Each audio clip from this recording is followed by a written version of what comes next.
새벽이 오기 전 세상이 아직 잠들어 있을 때 우리는 가장 깊은 침묵을 만납니다. 창밖으로 희미하게 밝아오는 하늘을 바라보면 어제의 소란과 내일의 불안 사이 어딘가에 우리의 마음이 떠 있음을 느낍니다. 나이가 들수록 이 새벽의 시간은 더욱 소중해집니다. 젊었을 때는 그저 지나쳐버렸던 고요함이 이제는 하루 중 가장 진실한 순간으로 다가옵니다. 저는 오늘 여러분과 함께 마음의 평온에 대해 이야기하고자 합니다. 60평생을 살아오면서 우리는 수없이 많은 기쁨과 슬픔을 경험했습니다. 자식을 낳아 키우고 부모를 떠나보내고 친구들과 웃고 울었으며 때로는 세상의 무게에 짓눌려 숨조차 쉬기 어려웠던 날들도 있었습니다. 그런데 이상한 일입니다. 나이가 들수록 삶은 더 단순해져야 할 것 같은데 마음은 왜 더욱 복잡해지는 걸까요? 겨울 아침 창문에 맺힌 서리를 보십시오. 그것은 밤새 추위와 수증기가 만나 만들어낸 결정입니다. 우리의 마음도 그와 같습니다. 살아온 시간들이 켜켜이 쌓여 때로는 아름다운 무늬를 만들고 때로는 시야를 가리는 얼음이 됩니다. 그리고 우리는 묻습니다. 이 마음의 서리를 어떻게 녹여야 할까? 어떻게 하면 다시 맑은 시선으로 세상을 바라볼 수 있을까? 러시아의 어느 사상가는 말했습니다. 인간의 가장 큰 불행은 자신의 마음속에 평화가 없다는 것을 깨닫지 못하는 데 있다고. 우리는 평생 바깥 세상에서 평안을 찾으려 합니다. 더 나은 집, 더 많은 돈, 더 큰 성공, 자식들의 출세. 그러나 이 모든 것을 얻은 후에도 마음 한구석에는 여전히 채워지지 않는 공허함이 남아 있습니다. 저는 오늘 여러분께 그 공허함의 정체가 무엇인지, 그리고 어떻게 하면 진정한 마음의 평온을 되찾을 수 있는지 함께 생각해 보고자 합니다. 이것은 철학자의 현학적인 이야기가 아닙니다. 이것은 우리가 살아온 삶 그 자체에 대한 이야기이며 앞으로 살아갈 날들을 어떻게 보낼 것인가에 대한 이야기입니다. 1장 마음이 흔들리는 이유. 60년을 살아오면서 우리는 무수히 많은 선택을 했습니다. 어떤 선택은 옳았고 어떤 선택은 그르쳤습니다. 그런데 나이가 들수록 이상한 현상이 일어납니다. 젊었을 때는 별것 아니라고 여겼던 일들이 이제는 밤잠을 설치게 만듭니다. 그때 그렇게 하지 말걸. 왜 그때 그 말을 했을까? 이런 후회들이 마치 오래된 비처럼 우리를 찾아옵니다. 이것은 나약함의 표시가 아닙니다. 오히려 그 반대입니다. 이것은 우리가 삶에 대해 더 깊이 이해하게 되었다는 증거입니다. 젊었을 때는 앞만 보고 달렸습니다. 넘어져도 금방 일어났고 상처가 나도 곧 아물었습니다. 그러나 나이가 들면 우리는 비로소 뒤를 돌아볼 여유가 생깁니다. 그리고 그제야 보입니다. 우리가 지나온 길에 얼마나 많은 사람들이 있었는지, 그들에게 얼마나 많은 빚을 졌는지, 그리고 얼마나 많은 기회를 놓쳤는지. 한 노인이 제게 이런 이야기를 들려준 적이 있습니다. 젊었을 때 그는 성공하기 위해 앞만 보고 달렸다고 합니다. 사업에서 성공하고 돈을 벌고 좋은 집에 살게 되었습니다. 그런데 어느 날 문득 뒤를 돌아보니 그가 가장 사랑했던 사람들이 이미 멀리 가버린 후였다고 합니다. 아내는 그의 곁에 있었지만 마음은 이미 다른 곳에 가 있었고 자식들은 아버지를 두려워하면서도 낯설어 했습니다. 그는 모든 것을 얻었지만 정작 가장 소중한 것들은 잃어버렸던 것입니다. 마음이 흔들리는 첫 번째 이유는 바로 이 후회 때문입니다. 우리는 과거로 돌아갈 수 없다는 것을 알면서도 자꾸만 과거를 돌아봅니다. 만약 그때 다르게 했더라면. 이 질문은 끝이 없습니다. 그리고 이 질문이 우리를 괴롭힙니다. 두 번째 이유는 상실입니다. 나이가 들수록 우리는 점점 더 많은 것을 잃어갑니다. 건강을 잃고, 친구를 잃고, 때로는 배우자를 먼저 떠나보내기도 합니다. 젊었을 때는 무언가를 얻는 일이 많았다면, 이제는 잃는 일이 더 많아집니다. 이것은 자연의 섭리이지만 받아들이기는 여전히 어렵습니다. 한 여인이 남편을 떠나보낸 후 매일 아침 남편의 자리에 차를 한 잔 놓아두었다고 합니다. 그녀는 남편이 없다는 것을 알면서도 그렇게 하지 않으면 하루를 시작할 수 없었습니다. 몇 달이 지나고 계절이 바뀌고 마침내 어느 날 그녀는 그 차를 놓지 않았습니다. 그것이 남편을 잊어서가 아니었습니다. 오히려 그녀는 이제 남편을 다른 방식으로 기억하기로 한 것입니다. 매일 아침 차를 놓는 대신 남편과 함께했던 좋은 기억들을 마음속에 간직하기로 한 것입니다. 세 번째 이유는 외로움입니다. 이것은 가장 말하기 어려운 주제입니다. 우리 세대는 외로움을 드러내는 것을 약함으로 여겼습니다. 특히 남자들은 더욱 그랬습니다. 나는 괜찮다고 말하면서 속으로는 깊은 외로움에 잠겨 있었습니다. 외로움은 혼자 있어서 생기는 것이 아닙니다. 오히려 사람들 속에 있으면서도 외로울 수 있습니다. 자식들이 모두 자리 잡고 손주들도 생겼지만 그들은 바쁩니다. 명절에 잠깐 들렀다가 가고 전화도 가끔씩만 옵니다. 그들을 원망할 수는 없습니다. 우리도 젊었을 때는 그랬으니까요.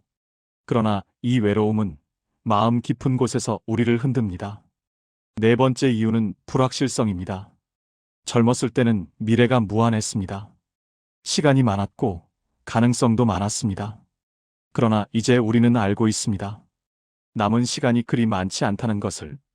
이것은 두려운 일입니다. 죽음을 두려워해서가 아닙니다. 오히려 아직 하지 못한 일들, 아직 하지 못한 말들, 아직 풀지 못한 관계들. 이런 것들이 우리를 불안하게 만듭니다. 그러나 여기서 우리는 하나의 진실을 발견합니다. 마음이 흔들리는 것은 우리가 아직 살아있다는 증거라는 것을. 돌멩이는 흔들리지 않습니다. 물은 흔들립니다. 나무는 바람에 흔들립니다. 그리고 그 흔들림 속에서 생명이 있습니다. 우리의 마음도 마찬가지입니다. 흔들린다는 것은 우리가 아직 느끼고 생각하고 살아있다는 증거입니다. 문제는 흔들리는 것 자체가 아닙니다. 문제는 그 흔들림에 어떻게 대응하느냐입니다. 바람에 흔들리는 나무를 보십시오. 나무는 바람과 싸우지 않습니다. 그저 흔들릴 뿐입니다. 그리고 바람이 지나가면 나무는 다시 제자리로 돌아옵니다. 뿌리가 깊기 때문입니다. 우리에게도 그런 뿌리가 필요합니다. 삶의 폭풍이 몰아쳐도 우리를 다시 중심으로 돌아오게 하는 그런 뿌리 말입니다. 그 뿌리가 무엇인지, 그것을 어떻게 키울 수 있는지 이제부터 함께 생각해 보겠습니다. 2장 내면의 평화는 어디에서 오는가? 젊었을 때 저는 평화가 조건의 문제라고 생각했습니다. 좋은 직장을 얻으면, 집을 사면, 자식들이 잘 되면 그때 비로소 평화로울 수 있다고 믿었습니다. 그래서 저는 그 조건들을 만들기 위해 열심히 살았습니다. 새벽부터 밤늦게까지 일했고 주말도 반납했으며 가족과의 시간도 희생했습니다. 그리고 마침내 그 조건들을 어느 정도 갖추게 되었을 때 저는 이상한 감정을 느꼈습니다. 기쁘지만 허전했습니다. 뭔가를 이루었지만 충만하지 않았습니다. 마치 오랫동안 찾던 보물 상자를 열었는데 그 안이 비어있는 것 같은 느낌이었습니다. 그때 저는 깨달았습니다. 평화는 조건의 문제가 아니라는 것을. 평화는 외부에서 오는 것이 아니라 내면에서 비롯된다는 것을. 아무리 좋은 환경을 만들어도 마음이 평온하지 않으면 그것은 진정한 평화가 아니라는 것을 말입니다. 한 노스님이 이런 말씀을 하신 적이 있습니다. 사람들은 산속에 들어가면 마음이 평온해질 것이라 생각한다. 그러나 산속에 가져간 마음이 이미 어지러우면 산도 그를 평온하게 할 수 없다. 이 말씀은 깊은 진리를 담고 있습니다. 우리는 평생 바깥으로만 달려왔습니다. 더 많이 가지기 위해, 더 높이 올라가기 위해, 더 멀리 가기 위해. 그러나 정작 중요한 것은 안쪽으로 가는 것이었습니다. 우리 자신의 내면으로 들어가는 것, 그곳에서 진정한 자신을 만나는 것이었습니다. 내면의 평화는 세 가지 깨달음에서 시작됩니다. 첫째, 우리는 모든 것을 통제할 수 없다는 것을 받아들여야 합니다. 젊었을 때 우리는 모든 것을 계획하고 통제하려 했습니다. 그러나 인생은 우리의 계획대로 흘러가지 않습니다. 예상치 못한 일들이 일어나고 우리의 의지와 상관없이 상황이 변합니다. 한 농부가 있었습니다. 그는 매년 봄이 되면 씨를 뿌리고 여름 내내 정성껏 돌보았습니다. 그러나 어떤 해는 가뭄이 들었고 어떤 해는 홍수가 났으며 어떤 해는 병충해가 작물을 망쳤습니다. 젊었을 때 그는 이런 일들에 분노했습니다. 하늘을 원망했고 운명을 저주했습니다. 그러나 나이가 들면서 그는 다른 태도를 배웠습니다. 그는 여전히 최선을 다해 농사를 지었지만 결과에 대해서는 덜 집착하게 되었습니다. 그는 깨달았습니다. 자신이 할 수 있는 것은 씨를 뿌리고 돌보는 것까지이며 그 이후는 자연의 섭리에 맡겨야 한다는 것을. 그리고 이 깨달음이 그에게 평화를 주었습니다. 우리의 삶도 마찬가지입니다. 우리는 최선을 다할 수 있지만 모든 결과를 통제할 수는 없습니다. 자식이 우리가 바라는 대로 살지 않을 수도 있습니다. 우리가 쌓아온 것들이 한순간에 무너질 수도 있습니다. 건강이 예상보다 빨리 악화될 수도 있습니다. 이 모든 것을 받아들일 때 비로소 우리는 평화로워질 수 있습니다. 둘째, 우리는 과거를 바꿀 수 없다는 것을 인정해야 합니다. 과거는 이미 지나간 것입니다. 아무리 후회해도, 아무리 자책해도 과거는 변하지 않습니다. 그러나 우리는 과거에 붙잡혀 살아갑니다. 그때 그렇게 하지 말았어야 했는데. 이 생각이 우리를 괴롭힙니다. 한 여인이 있었습니다. 그녀는 젊었을 때 어머니와 다투고 집을 나갔습니다. 그리고 몇 년 후 어머니가 돌아가셨다는 소식을 들었습니다. 그녀는 평생 그 일을 후회했습니다. 왜 그때 화해하지 못했을까? 왜 마지막으로 한 번 더 찾아뵙지 못했을까? 이 후회가 그녀의 인생을 지배했습니다. 그러나 어느 날 그녀는 깨달았습니다. 어머니를 진정으로 사랑하는 것은 평생 후회하며 사는 것이 아니라 어머니가 원했을 삶을 사는 것이라는 것을. 어머니는 그녀가 행복하기를 원했을 것입니다. 그렇다면 후회 속에 갇혀 사는 것은 어머니의 사랑을 배신하는 일이라는 것을 깨달았습니다. 그날 이후 그녀는 변했습니다. 과거를 후회하는 대신 어머니의 사랑을 기억하기로 했습니다. 그리고 그 사랑을 다른 사람들에게 나누어 주기로 했습니다. 이것이 진정한 용서이며 치유였습니다. 셋째, 우리는 미래를 걱정하는 것을 멈춰야 합니다. 미래는 아직 오지 않은 것입니다. 그런데 우리는 마치 미래가 이미 정해진 것처럼 걱정합니다. 나중에 병들면 어쩌지? 자식들이 나를 돌봐주지 않으면 어쩌지? 돈이 떨어지면 어쩌지? 이런 걱정들이 우리의 오늘을 망칩니다. 물론 준비는 필요합니다. 그러나 준비와 걱정은 다릅니다. 준비는 현실적인 대비입니다. 건강을 위해 운동하고 경제적인 계획을 세우는 것입니다. 그러나 걱정은 아직 일어나지 않은 일에 대한 불안입니다. 한 노인이 말했습니다. 나는 평생 수없이 많은 걱정을 했다. 그런데 그중 실제로 일어난 일은 거의 없었다. 우리의 걱정 대부분은 현실이 되지 않습니다. 그리고 설령 걱정한 일이 실제로 일어난다 해도 그때 가서 대응해도 늦지 않습니다. 오히려 지금 걱정하는 것은 오늘의 평화를 빼앗을 뿐입니다. 내면의 평화는 이 세 가지를 받아들일 때 시작됩니다. 우리가 통제할 수 없는 것에 대한 집착을 버릴 때, 과거에 대한 후회를 내려놓을 때, 미래에 대한 불안을 멈출 때, 비로소 우리는 지금 이 순간을 살 수 있게 됩니다. 그리고 지금 이 순간이야말로 우리가 실제로 가진 유일한 시간입니다. 과거는 이미 지나갔고 미래는 아직 오지 않았습니다. 우리가 실제로 살 수 있는 것은 오직 지금뿐입니다. 이 단순한 진리를 깨달을 때 우리는 비로소 평화로워질 수 있습니다. 3장, 우리가 놓아야 할 것들.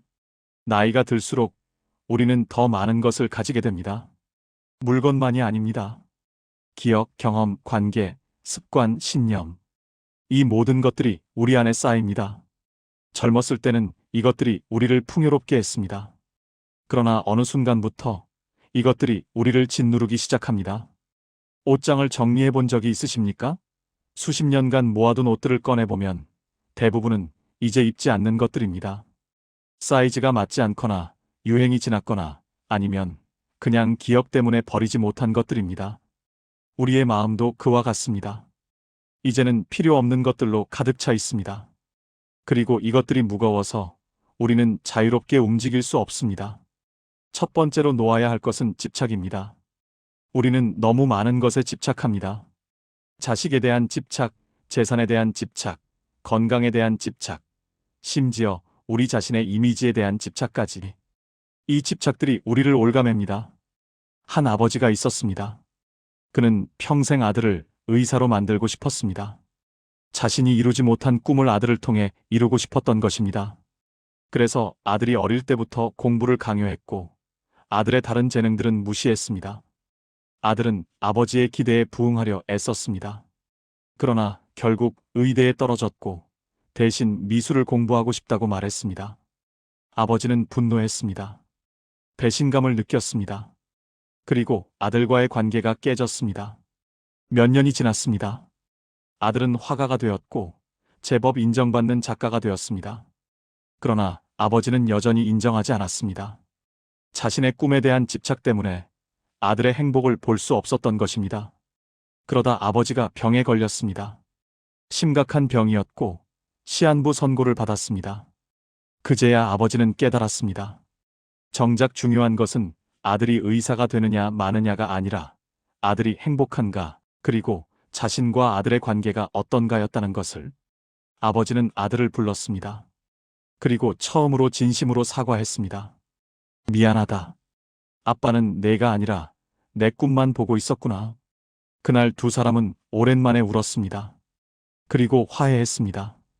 집착은 사랑이 아닙니다. 집착은 두려움입니다. 우리가 무언가에 집착하는 것은 그것을 잃을까봐 두려워하기 때문입니다. 그러나 역설적이게도 집착할수록 우리는 그것을 더 빨리 잃게 됩니다. 모래를 손에 쥘 때 꽉 쥘수록 더 많이 빠져나가는 것처럼 말입니다. 두 번째로 놓아야 할 것은 후회입니다. 앞에서도 말씀드렸지만 후회는 우리를 과거에 묶어둡니다. 우리는 이미 지나간 일을 반복해서 생각합니다. 왜 그때 그랬을까? 다르게 할 수 있었는데. 이런 생각들이 우리의 현재를 침식합니다. 한 여인이 있었습니다. 그녀는 젊었을 때 사랑하는 사람이 있었습니다. 그러나 부모의 반대로 그와 결혼하지 못하고 부모가 정해준 사람과 결혼했습니다. 결혼 생활은 나쁘지 않았습니다. 남편은 착했고 자식들도 잘 컸습니다. 그러나 그녀는 평생 첫사랑을 잊지 못했습니다. 60이 넘어서 그녀는 우연히 그 사람의 소식을 들었습니다.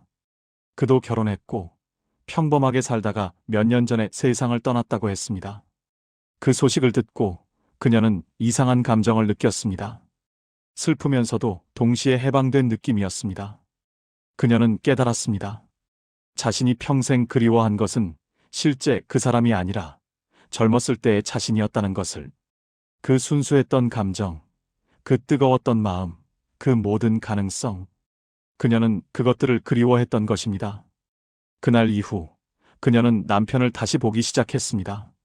수십 년을 함께 산 이 사람, 자신의 아픔을 함께 나눈 이 사람, 자식들을 함께 키운 이 사람. 이 사람이야말로 자신의 진짜 사랑이었다는 것을 깨달았습니다. 후회를 놓는다는 것은 과거를 부정하는 것이 아닙니다. 오히려 과거를 있는 그대로 받아들이는 것입니다. 좋았던 일도 나빴던 일도 모두 우리 삶의 일부입니다. 그것들이 모여 지금의 우리를 만들었습니다. 후회하는 대신 배우고, 자책하는 대신 성장하고, 과거에 머무는 대신 현재를 사는 것. 그것이 진정한 지혜입니다. 세 번째로 놓아야 할 것은 미련입니다. 미련은 후회와 비슷하지만 조금 다릅니다. 후회가 과거의 행동에 대한 것이라면 미련은 과거의 상태에 대한 것입니다. 그때는 좋았는데, 예전에는 이랬는데. 우리는 과거의 어떤 시점에 머물고 싶어 합니다. 젊었을 때의 건강, 한창 때의 능력, 왕성하던 활동력. 우리는 이것들의 미련을 가집니다. 그리고 이 미련이 우리로 하여금 현재를 받아들이지 못하게 합니다. 한 노인이 말했습니다. 나이 드는 것을 받아들이기가 가장 어렵다. 머리로는 알지만 마음은 아직도 젊다고 생각한다. 그래서 무리를 하고 다치고 좌절한다. 나이 듦을 받아들인다는 것은 패배를 인정하는 것이 아닙니다. 오히려 새로운 단계로 나아가는 것입니다.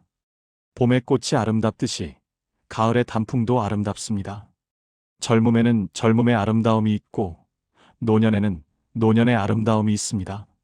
젊었을 때 우리는 빨랐습니다.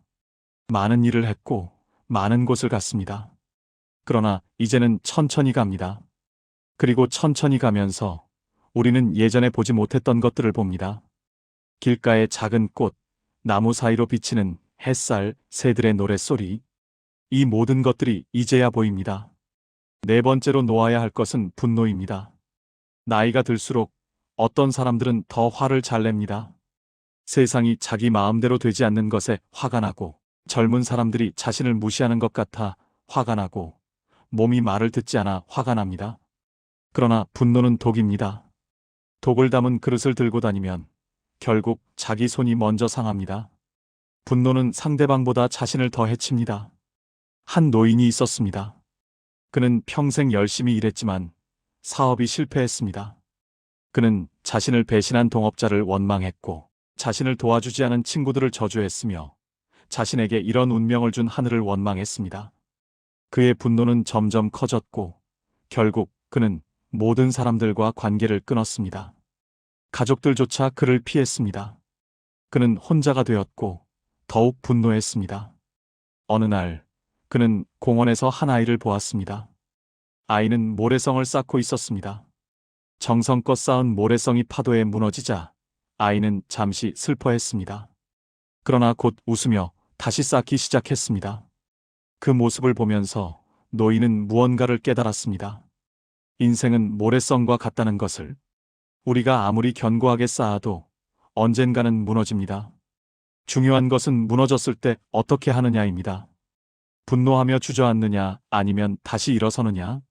그날 이후 노인은 변하기 시작했습니다. 여전히 가진 것은 없었지만 분노를 내려놓으니 마음이 가벼워졌습니다. 그리고 가벼운 마음으로 사람들을 대하니 사람들도 다시 그에게 다가왔습니다. 다섯 번째로 놓아야 할 것은 비교입니다. 우리는 평생 비교하며 살아왔습니다. 이웃과 비교하고, 친구와 비교하고, 형제와 비교했습니다. 그리고 이제는 우리 자식들을 다른 사람의 자식들과 비교합니다. 비교는 불행의 씨앗입니다. 항상 우리보다 나은 사람이 있고, 항상 우리보다 더 가진 사람이 있습니다. 비교하는 한, 우리는 결코 만족할 수 없습니다. 한 부부가 있었습니다. 그들은 평생 열심히 살았지만, 그리 부유하지는 못했습니다. 작은 집에서 소박하게 살았습니다. 그런데 그들의 친구는 큰 집에 살고 외제차를 몰고 자주 여행을 갔습니다. 아내는 종종 남편에게 불평했습니다. 우리도 저렇게 살 수 있었으면. 남편은 아무 말도 하지 않았습니다. 그러나 속으로는 상처를 받았습니다. 어느 날 그들은 그 친구 부부가 이혼했다는 소식을 들었습니다. 겉으로는 화려해 보였지만 속으로는 많은 문제가 있었던 것입니다. 그제야 아내는 깨달았습니다. 자신이 남편과 함께 쌓아온 이 평범한 행복이 얼마나 소중한지. 우리 각자의 삶은 고유합니다. 다른 사람의 삶과 비교할 수 없습니다. 우리에게는 우리만의 기쁨이 있고, 우리만의 슬픔이 있으며, 우리만의 의미가 있습니다. 비교를 멈출 때 우리는 비로소 자신의 삶을 있는 그대로 볼 수 있습니다. 사장 중심을 되찾는 법. 이제 우리는 무엇을 놓아야 하는지 알게 되었습니다. 그러나 놓는 것만으로는 충분하지 않습니다. 빈 공간을 채워야 합니다. 아니, 정확히 말하면 그 공간을 올바른 것으로 채워야 합니다. 중심을 되찾는다는 것은 새로운 무언가를 얻는 것이 아닙니다. 오히려 우리 안에 이미 있던 것을 재발견하는 것입니다. 우리는 태어날 때부터 평화를 가지고 있었습니다. 그러나 살면서 그것을 잃어버렸습니다. 이제 그것을 다시 찾을 때입니다. 첫 번째 방법은 천천히 살기입니다. 현대 사회는 빠름을 숭배합니다. 빨리 먹고, 빨리 움직이고, 빨리 결정해야 합니다. 그러나 나이가 들면 우리는 빠를 수 없습니다. 몸이 말을 듣지 않습니다. 처음에는 이것이 좌절스럽습니다. 그러나 이것은 축복일 수 있습니다. 천천히 걷는 것을 배우십시오. 걸으면서 주변을 보십시오. 하늘을 보고, 나무를 보고, 사람들을 보십시오. 천천히 식사하십시오. 음식의 맛을 느끼고 씹는 과정을 즐기십시오. 천천히 말하십시오. 말하기 전에 생각하고 듣는 사람을 배려하십시오. 한 노인이 매일 아침 같은 길을 산책했습니다. 그는 천천히 걸었습니다. 어떤 사람들은 그를 보고 답답해했습니다. 저렇게 느리게 가서 언제 도착하려고. 그러나 노인은 개의치 않았습니다. 그는 목적지에 가는 것이 중요한 것이 아니라 가는 과정이 중요하다는 것을 알고 있었습니다. 그는 걸으면서 많은 것을 보았습니다. 계절의 변화, 나무의 성장, 새들의 둥지, 아이들의 웃음, 이 모든 것들이 그에게 기쁨을 주었습니다. 그리고 이 기쁨이 그의 하루를 행복하게 만들었습니다. 천천히 산다는 것은 게으름이 아닙니다. 오히려 더 깊이 사는 것입니다.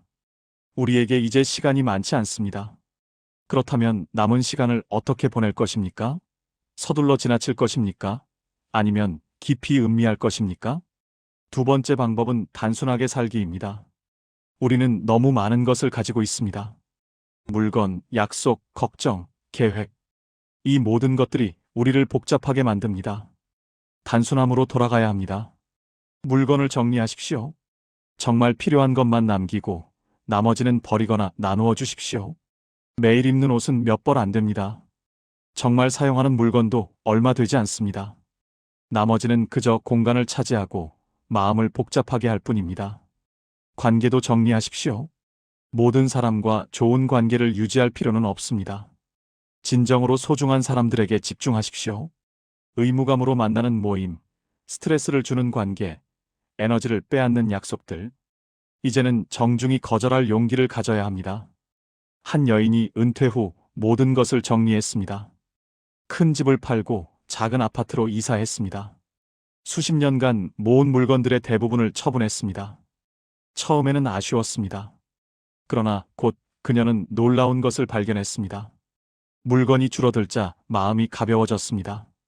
작은 집은 청소하기 쉬웠고 적은 물건은 관리하기 편했습니다. 그녀는 이제 물건을 정리하는 시간 대신 책을 읽고 그림을, 그리고 친구들을 만나는 데 시간을 쓸 수 있었습니다. 그녀는 말했습니다. 물건을 버렸더니 삶을 얻었다. 세 번째 방법은 혼자 있는 시간을 가지기입니다. 많은 사람들이 혼자 있는 것을 두려워합니다. 외로움이 두렵고 생각이 두렵습니다. 그래서 끊임없이 무언가로 시간을 채웁니다. 텔레비전, 전화, 모임. 그러나 진정한 자신을 만나려면 혼자 있는 시간이 필요합니다. 매일 일정한 시간을 혼자 보내십시오. 아침에 일찍 일어나 조용히 차를 마시거나 저녁에 산책을 하거나 잠들기 전에 잠시 명상하십시오. 이 시간에는 아무것도 하지 마십시오. 그저 있으십시오. 처음에는 어색할 것입니다. 무언가를 해야 할 것 같고 이 시간이 낭비처럼 느껴질 것입니다. 그러나 계속하십시오. 시간이 지나면 이 시간이 하루 중 가장 소중한 시간이 될 것입니다. 한 노인이 매일 아침 일찍 일어나 창가에 앉았습니다. 그는 아무것도 하지 않았습니다. 그저 창밖을 바라보며 앉아 있었습니다. 가족들은 걱정했습니다. 아버지, 괜찮으세요? 무슨 생각하세요? 그러나 노인은 웃으며 말했습니다. 아무 생각도 하지 않는다. 그냥 있는 거야. 이 시간이 그에게 평화를 주었습니다. 하루를 시작하기 전 이 고요한 시간이 그의 마음을 정리해 주었습니다. 그리고 이 평화가 하루 종일 지속되었습니다. 네 번째 방법은 감사하기입니다. 우리는 가진 것에 대해서는 당연하게 여기고 없는 것에 대해서만 불평합니다. 그러나 조금만 생각해보면 우리는 이미 많은 것을 가지고 있습니다. 아침에 눈을 뜰 수 있다는 것, 숨을 쉴 수 있다는 것, 걸을 수 있다는 것, 밥을 먹을 수 있다는 것. 이 모든 것이 감사한 일입니다. 병원에 가보십시오. 이런 것들조차 할 수 없는 사람들이 얼마나 많은지 보게 될 것입니다. 매일 밤 잠들기 전 오늘 하루 감사한 일 3가지를 생각하십시오. 큰 일이 아니어도 좋습니다. 오늘 날씨가 좋았다. 맛있는 식사를 했다. 친구에게서 전화가 왔다. 이런 작은 것들로 충분합니다. 한 여인이 매일 밤 감사 일기를 썼습니다. 처음에는 쓸 것이 많지 않았습니다.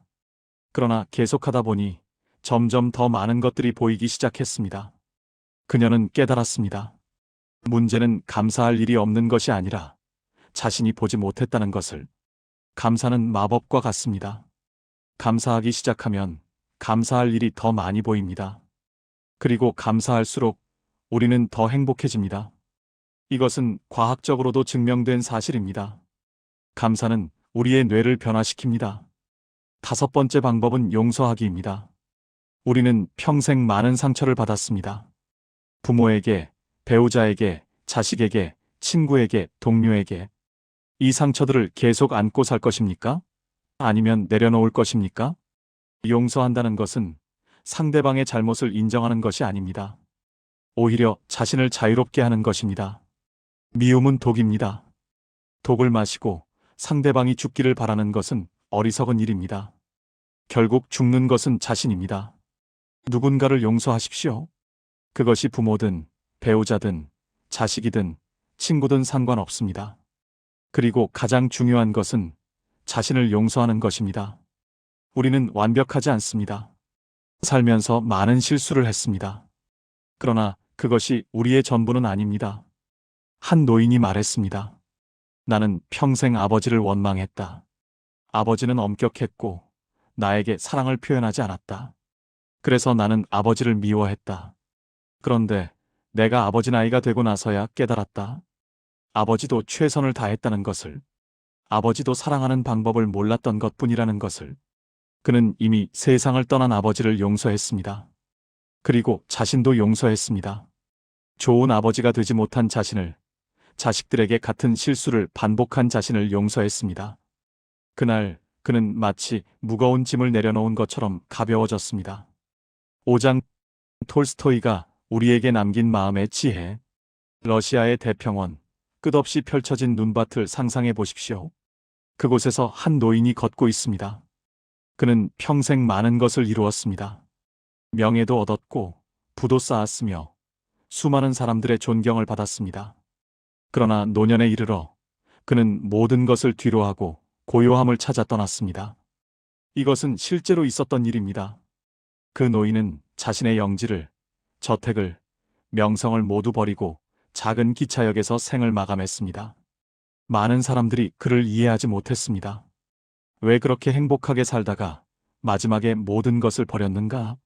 그러나 어쩌면 그는 마지막 순간까지 진실을 찾고 있었는지도 모릅니다. 삶의 의미, 존재의 본질, 마음의 평화. 이런 것들은 화려한 저택이나 명예로운 지위에서 찾을 수 있는 것이 아니었습니다. 그 노인이 평생 탐구한 것은 바로 어떻게 살아야 하는가라는 질문이었습니다. 그리고 그는 많은 답을 찾았습니다. 그 답들은 복잡한 철학이 아니었습니다. 오히려 너무나 단순해서 사람들이 간과하기 쉬운 것들이었습니다. 첫 번째 지혜는 고통 속에서 의미 찾기입니다. 인생에는 고통이 있습니다. 이것은 피할 수 없는 사실입니다. 병듦, 늙음, 상실, 이별. 이 모든 것이 우리를 아프게 합니다. 그러나 고통 자체가 문제가 아닙니다. 문제는 고통을 어떻게 받아들이느냐입니다. 고통은 우리를 성장시킵니다. 아프지 않았다면 우리는 깊이를 알지 못했을 것입니다. 슬프지 않았다면 기쁨의 가치를 몰랐을 것입니다. 잃지 않았다면 가진 것의 소중함을 느끼지 못했을 것입니다. 한 농부가 밭을 갈다가 돌에 걸려 넘어졌습니다. 그는 화가 났습니다. 왜 하필 자기 밭에만 이런 돌이 있는가? 그러나 그는 돌을 파내기 시작했습니다. 파다 보니 그것은 단순한 돌이 아니라 옛날 유물이었습니다. 그 유물 덕분에 그는 자신의 땅이 얼마나 오랜 역사를 가진 곳인지 알게 되었습니다. 고통도 그와 같습니다. 처음에는 걸림돌처럼 보입니다. 그러나 깊이 들여다보면 그 속에 보물이 숨어 있습니다. 그 보물은 지혜일 수도 있고 깨달음일 수도 있으며 더 깊은 사랑일 수도 있습니다. 두 번째 지혜는 평온은 내면에서 비롯된다는 것입니다. 우리는 평생 바깥에서 평화를 찾았습니다. 더 좋은 환경, 더 편한 조건, 더 안정적인 상황. 그러나 진정한 평화는 외부 조건과 관계없이 우리 내면에서 시작됩니다. 폭풍우가 치는 바다를 생각해 보십시오. 표면은 거칠게 출렁입니다. 그러나 깊은 바다 밑은 고요합니다. 우리의 마음도 그와 같습니다. 표면은 흔들릴 수 있습니다. 감정이 일고 생각이 요동칩니다. 그러나 더 깊은 곳, 우리 존재의 중심에는 흔들리지 않는 고요함이 있습니다. 이 고요함에 도달하는 것, 그것이 진정한 평화입니다. 그리고 이것은 외부 조건을 바꾸는 것이 아니라 우리의 인식을 바꾸는 것에서 시작됩니다. 한 수도자가 산속에서 수행했습니다. 그는 완벽한 고요를 찾고 싶었습니다. 그래서 더 깊은 산으로, 더 조용한 곳으로 들어갔습니다. 그러나 어디를 가도 완벽한 고요는 없었습니다. 바람 소리, 새 소리, 나뭇잎 떨어지는 소리. 무언가는 항상 들렸습니다. 그러다 그는 깨달았습니다. 문제는 소리가 아니라 자신의 마음이었다는 것을. 소리를 소음으로 듣느냐, 자연의 일부로 듣느냐는 자신의 마음에 달려 있었습니다. 그날 이후 그는 어디에 있든 평화로울 수 있었습니다. 세 번째 지혜는 삶의 무게를 받아들이는 법입니다. 삶은 무겁습니다. 책임, 걱정, 고통, 슬픔, 이 모든 것이 우리를 짓누릅니다. 젊었을 때는 이 무게를 견디려 했습니다. 어깨에 힘을 주고 이를 악물고 버텼습니다. 그러나 나이가 들면 우리는 더 이상 그렇게 버틸 수 없습니다. 그래서 우리는 다른 방법을 배워야 합니다. 견디는 것이 아니라 받아들이는 것입니다. 무게를 짊어지는 것이 아니라 함께 걷는 것입니다. 강물을 생각해 보십시오. 강물은 바위를 만나면 부딪히지 않습니다. 그저 흐를 뿐입니다. 바위를 피해 흐르거나 바위 위로 흐르거나 바위 옆으로 흐릅니다. 그리고 시간이 지나면 단단한 바위도 강물에 깎여 부드러워집니다. 우리도 그렇게 살 수 있습니다. 삶의 고난과 맞서 싸우는 것이 아니라 그것과 함께 흐르는 것입니다. 이것은 포기가 아닙니다. 오히려 더 지혜로운 대응입니다. 한 여인이 평생 병든 남편을 돌봤습니다. 처음에는 힘들었습니다. 왜 우리에게 이런 일이? 그녀는 하늘을 원망했습니다. 그러나 시간이 지나면서 그녀는 이것도 삶의 일부라는 것을 받아들이게 되었습니다. 그녀는 남편을 돌보는 것을 짐으로 여기지 않게 되었습니다. 오히려 사랑의 표현으로 여기게 되었습니다.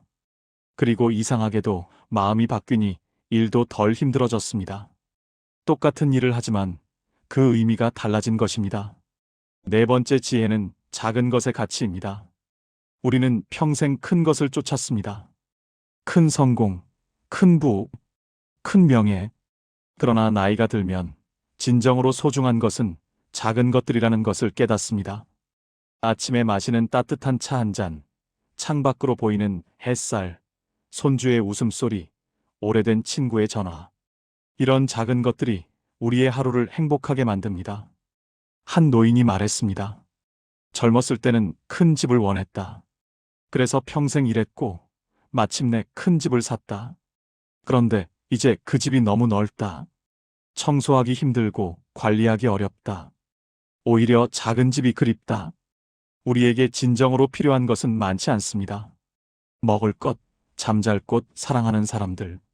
이것으로 충분합니다. 나머지는 덤입니다. 그리고 이 단순한 진리를 깨달을 때 우리는 비로소 자유로워집니다. 다섯 번째 지혜는 지금 이 순간의 소중함입니다. 우리는 항상 다른 시간에 살았습니다. 과거를 후회하거나 미래를 걱정하면서. 그러나 실제로 우리가 가진 것은 오직 지금뿐입니다. 과거는 이미 지나갔고 미래는 아직 오지 않았습니다. 지금 이 순간에 충실하십시오. 지금 숨 쉬고 있다는 것, 지금 살아있다는 것, 이것이 가장 소중한 선물입니다. 우리에게 내일이 있을지, 다음 주가 있을지, 다음 달이 있을지 아무도 모릅니다. 그렇다면 지금 이 순간을 최대한 살아야 하지 않겠습니까? 한 노인이 매일 아침 일어나면 창문을 열고 말했습니다. 또 하루를 주셔서 감사합니다. 그에게 매일이 선물이었습니다. 그래서 그는 하루하루를 소중히 살았습니다. 미루지 않고 후회하지 않으며 충만하게 살았습니다. 우리도 그렇게 살 수 있습니다. 지금 이 순간, 이 자리에서 있는 그대로의 우리 자신으로. 이것이 진정한 삶입니다. 6장 삶의 마지막 장을 어떻게 쓸 것인가? 우리는 이제 인생의 마지막 장을 쓰고 있습니다. 책의 대부분은 이미 쓰였습니다. 좋은 페이지도 있었고, 아픈 페이지도 있었습니다. 웃음으로 가득 찬 장도 있었고, 눈물로 얼룩진 장도 있었습니다. 이 모든 것이 우리의 이야기입니다. 그런데 이상한 일입니다. 책의 마지막 장이 전체 책의 의미를 바꿀 수 있다는 것입니다.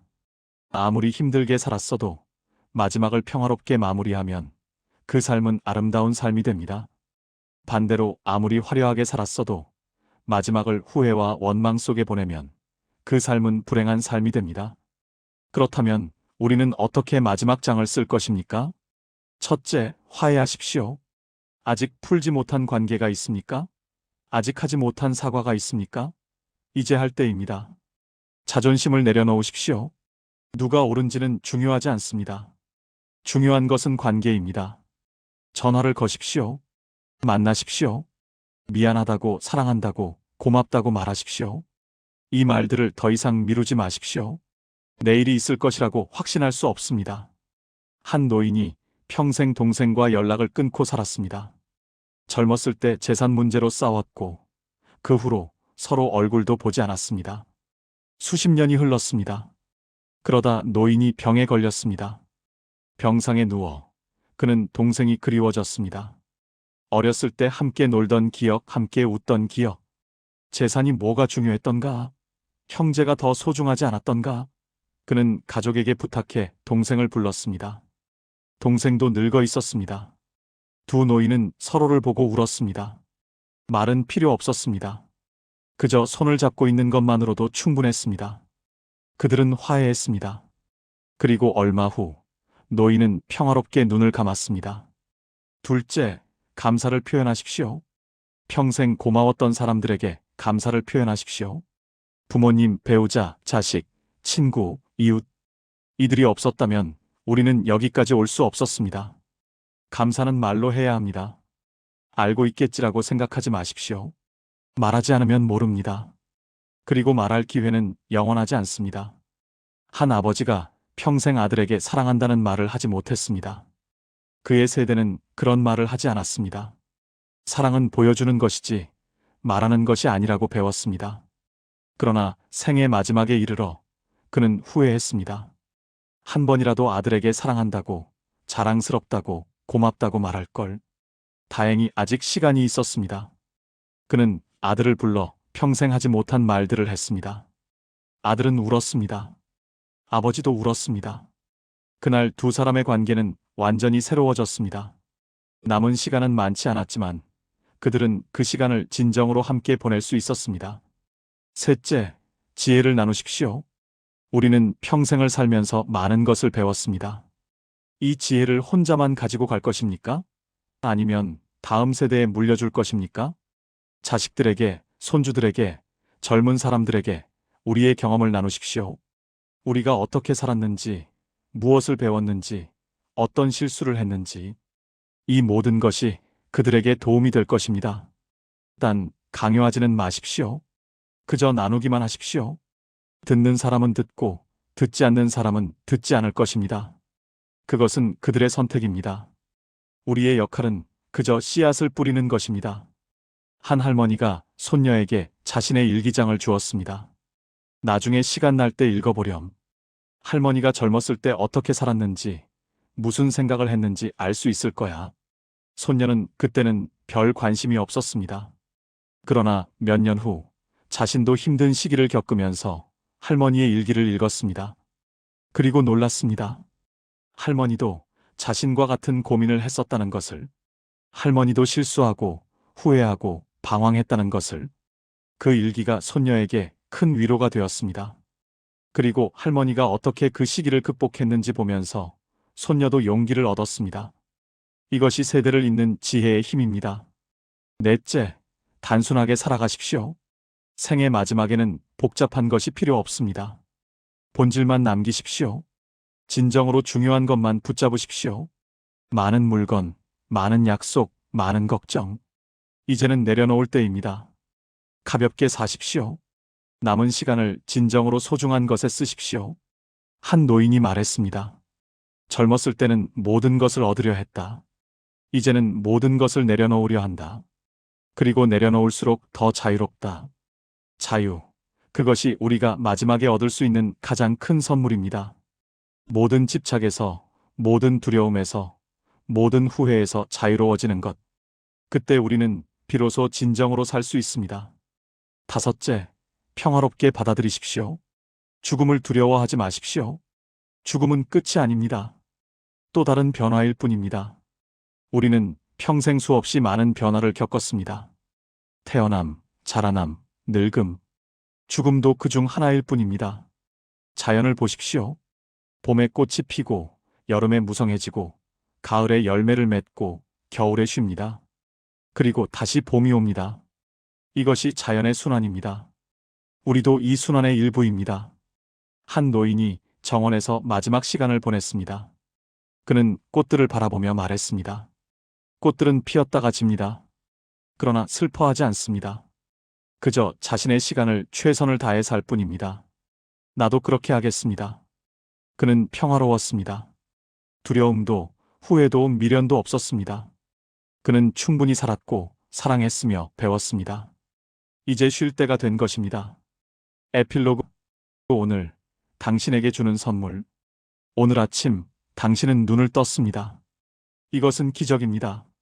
수많은 사람들이 어젯밤 눈을 감고 다시 뜨지 못했습니다. 그러나 당신은 오늘을 받았습니다.